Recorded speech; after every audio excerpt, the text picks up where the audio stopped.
nijoro hari telefone yamuhamagaye WhatsApp iriho umugore witandiye nk'abasilamu ufite amenyo ateye ubwoba.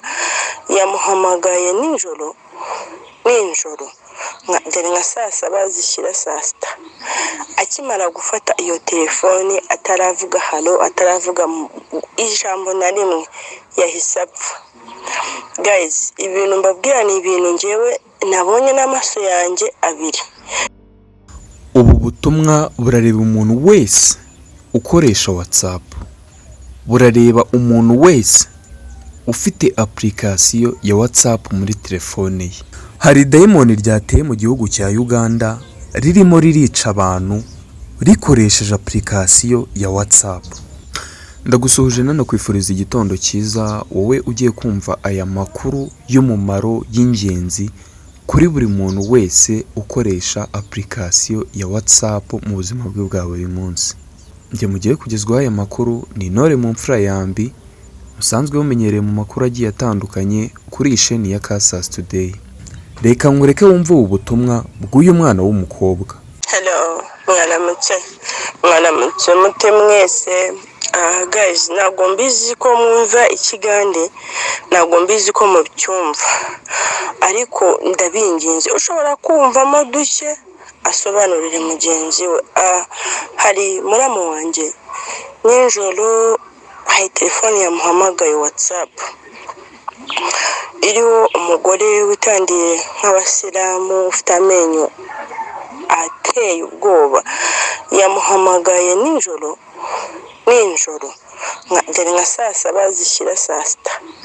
Akimara gufata iyo telefone ataravuga halo, ataravuga ijambo na rimwe, yahise apfa.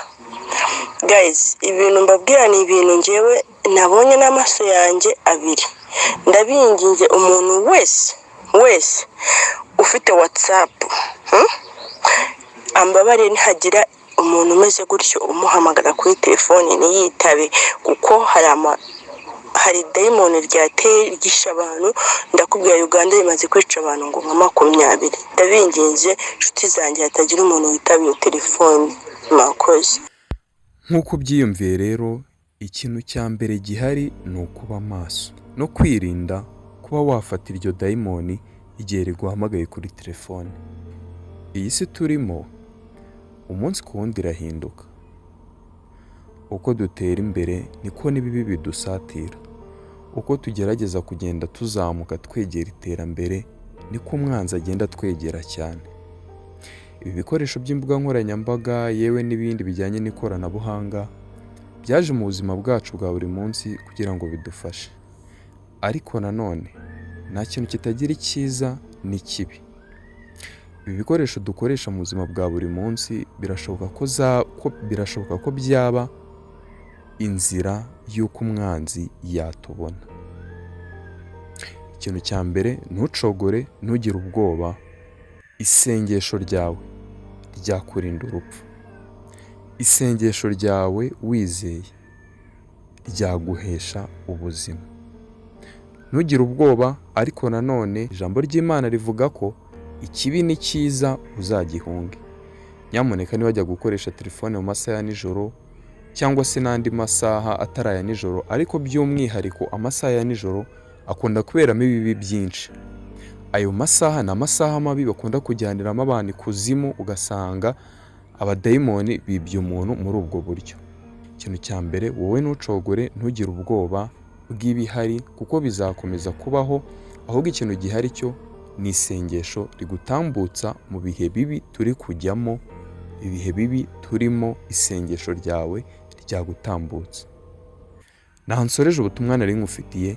Niba hari n'undi mugenzi wawe ufite application ya WhatsApp, ukoresha WhatsApp mu buzima bwa buri munsi, mwoherereza aya makuru ayumve, ayamenye neza, abazi neza cyane ibihari, amenye amakuru y'ibintu bihari, amenye uburyo ari buze kwirinda. Nyamuneka geza abantu bawe ho ubu butumwa. Njye wakugezagaho aya makuru ndi umunyamakuru Yambi. Intore mu mfura, kanda subscribe, tubane mu buzima bwa buri munsi mu makuru agiye atandukanye kuri iyi sheni yacu ya Kasas Today. ugire umunsi mwiza. Hug Life Ozaya Malone.